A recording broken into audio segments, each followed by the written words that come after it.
Uh, tab 1823. 1823 is for the newbies. Okay? Kung wala kayong tab 1824, it means hindi kayo nasama sa mga tenured. Okay? So it is still good. Okay, mag-focus lang kayo sa 23. Kung meron naman kayong 24, malamang big buildings yung mapupul nyo. Okay? Hindi kayo makakapull na residential houses which is nasa 1823. That is for the newbies. 1823 is for the newbies. 1824 is for the tenured. Okay? So pag naubos yung 24, makakapull din kayo sa 23, 10 years. Okay?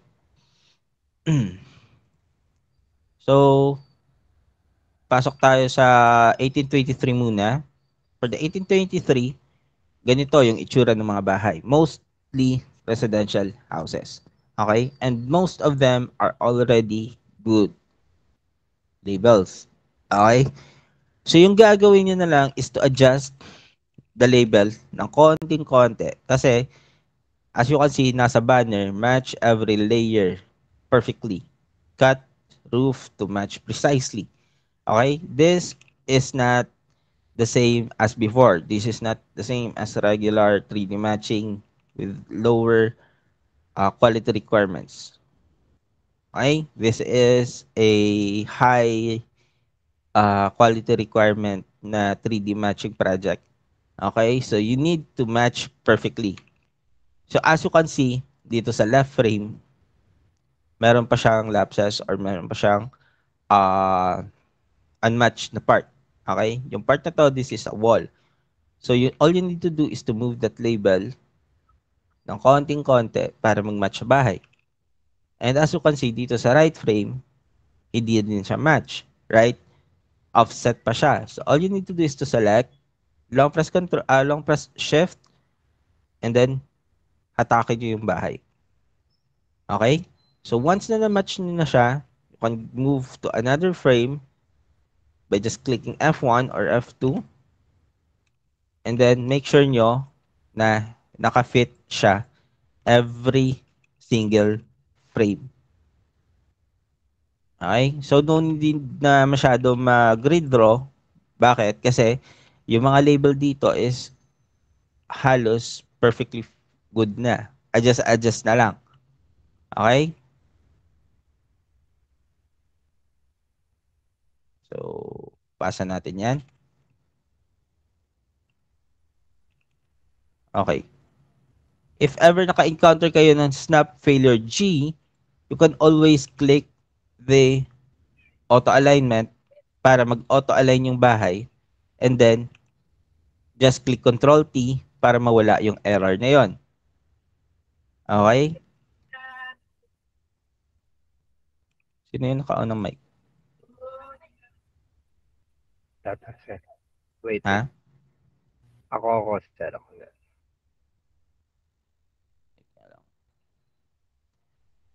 Okay. Para sa mga bahay na ganito, if ever makapull kayo ng mga bahay na ganito, may mga tanong tayo. Residential houses, townhouses, etc. Sir, do we need to do multi-layer for them? Okay? Lahat ng bahay sa 3D matching project po, minumulti-layer. Even if it is a small backyard house, residential houses, lahat yan minumulti po kapag kita yung kanyang layer.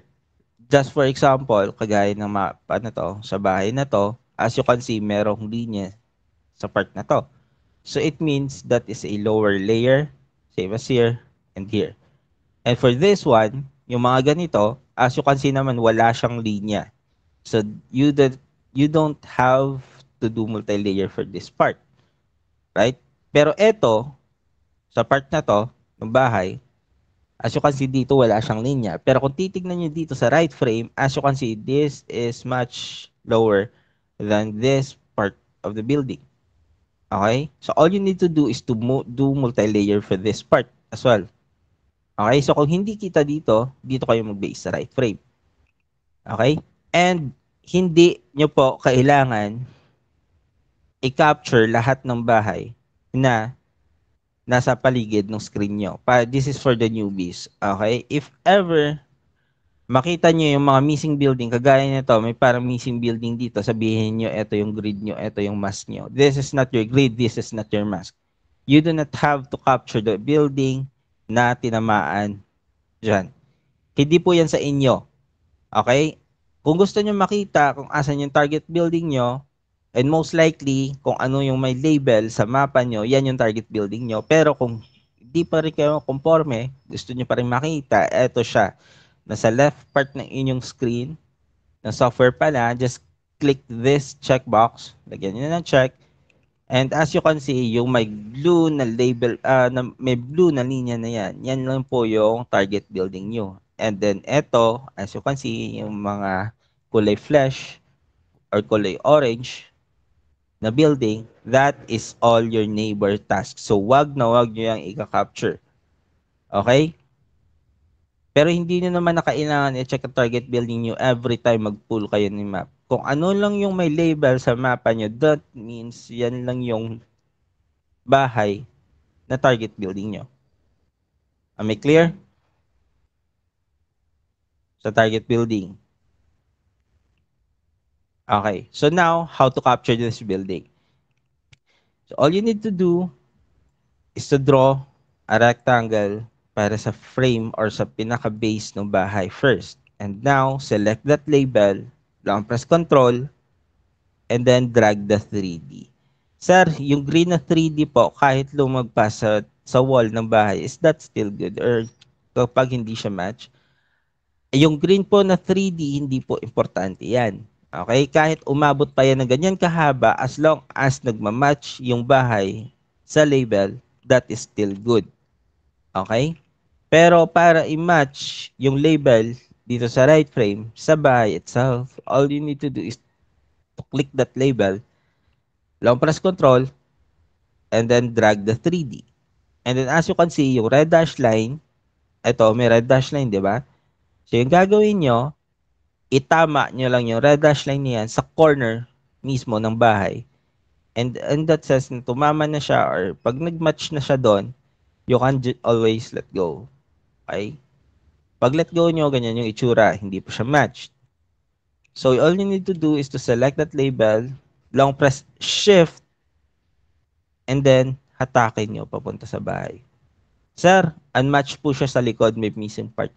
Ayan po, yung missing part na yun sa likod, hindi po yan part ng bahay. That is a roof ridge. So, okay lang na hindi mag-match yan. Kasi yung kinukuha natin is yung base ng bahay, hindi yung roof. Okay? Yung base ng bahay. So, in that sense, perfectly matched na siya. Ngayon, may mga missing part tayo sa likod. So, what to do? Let us use letter H para sa snapping. Okay? Sa mga newbies, pag gumamit kayo ng H, guys, mag-click kayo sa bahay mismo or sa loob ng 3D ng bahay. And as you can see, meron yung red dash line. All you need to do lang is to sundan kung saan yung nag-end yung part ng bahay na yon. And then pag gumamit kayo ng H tool para sa mga newbies dyan, huwag kayong lumabas. Okay? Huwag kayong, yung first na point nyo is nasa loob ng bahay. Pero yung second point nung iba, dito agad sa labas. Okay? That is not how to use H tool. Kapag gumamit kayo ng H tool, always start snap, mag-snap sa bahay. Okay? Kasi that is a snapping tool. Okay? Or trace tool. So, hindi na yung magiging trace tool kung lalabas kayo agad sa bahay. Useless. Okay? So, always start from the building itself na mag-trace. And then, tsaka nyo ilock sa bahay. Sir, hindi pa po match. What to do? All you need to do is to select that label, long press Alt, and then hatakin nyo yung label up until mag-match siya sa bahay. Pero yung minamatch ko dito is yung red dash line. And then from there, select that label, long press Shift, and then adjust para mag-match siya. Okay? And same goes sa ibang layers.